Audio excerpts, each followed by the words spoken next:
নমস্কার বন্ধুরা, আমি সোমা গোপালের হেসেলে আপনাদের সবাইকে স্বাগত। আজকে আমি এমন একটা রেসিপি আপনাদের সাথে শেয়ার করব যেটা আপনাদের সববার খুব কাজে লাগবে। যেদিন পদে পদে অনেক রান্না করতে ভালো লাগবে না, সেদিন এই একটা রান্না দিয়ে কিন্তু একবেলার খাওয়া দাওয়া খুব ভালো মতো সারা যাবে। তাই চলুন আর একটু সময় নষ্ট না করে রান্নাটা করে ফেলি। আজকে এই চটজলদি দারুণ টেস্টি রান্নাটা করার জন্য কড়াইয়ে সরষের তেল দিয়ে গরম করে নিয়েছি। এর মধ্যে প্রথমেই অল্প নুন দিয়ে দিলাম অল্প হলুদের গুঁড়ো। এবার এর মধ্যে একটু আলুর টুকরো ভেজে নেব, তাই দিয়ে দিচ্ছি। আমি এখানে ছোট ছোট 3টে আলু নিয়েছি আর সেগুলোকে একটু ডুমো ডুমো করে কেটে নিয়েছি। এবার এই আলুর টুকরোগুলোকে ভালো করে ভাজা ভাজা করে তুলে নেব। আলুর টুকরোগুলো ভেজে তুলে রেখে দিয়েছি। এবার যে তেল আছে তার মধ্যে একটুখানি সয়াবিন ভেজে নেব। আমি এই সয়াবিনটা কিন্তু বয়েল করে নিই, 20-25 মিনিট জলে ভেজানো ছিল, তবে আপনারা চাইলে এটাকে বয়েল করে নিতে পারেন। এবার এটাও ভেজে নেব, তাই দিয়ে দিলাম। এর মধ্যে অল্প নুনও দিয়ে দিলাম। এবার এটাকেও ভাজা ভাজা করে নিচ্ছি। সয়াবিন রান্নার আগে যদি এইভাবে একটু ভাজা ভাজা করে নেওয়া হয় তাহলে কিন্তু এর যে একটা কাঁচা গন্ধ থাকে সেটা চলে যায় আর খেতেও খুব ভালো লাগে।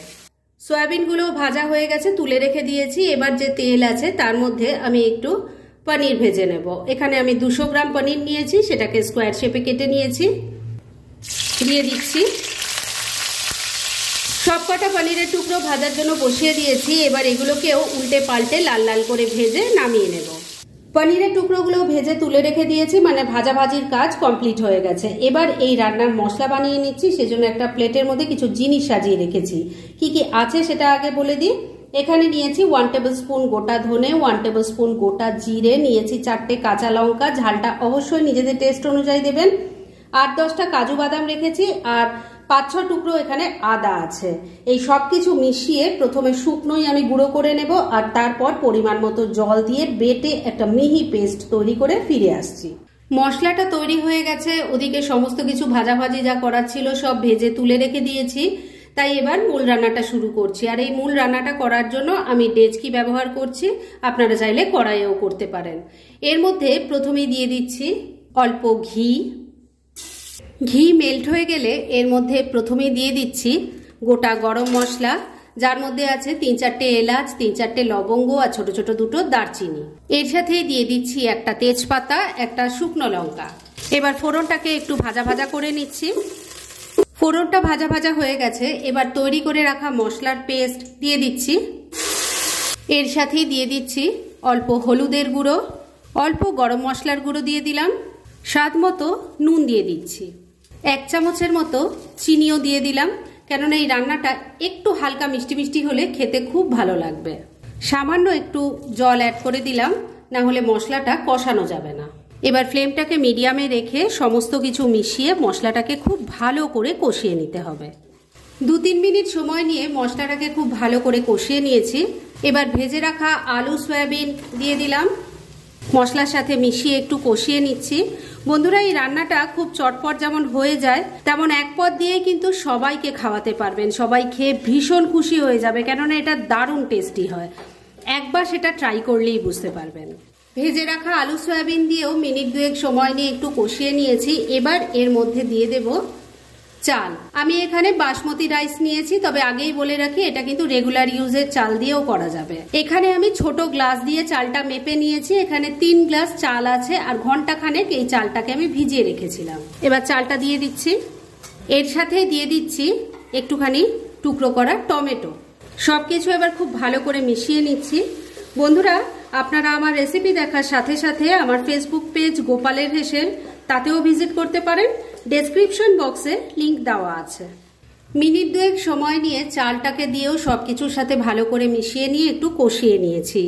এবার এর মধ্যে জল দিয়ে দেব। রাইসের যে কোনো প্রিপারেশনে জল দেওয়াটা কিন্তু ভীষণ ইম্পর্টেন্ট, মানে খুব বুঝে দিতে হয়, না হলে কিন্তু এটা ঝরঝরে হবে না, একদম মানে গলা ভাত টাইপের হয়ে যাবে। তাই কিভাবে বুঝবেন সেটা আমি বলে দিচ্ছি।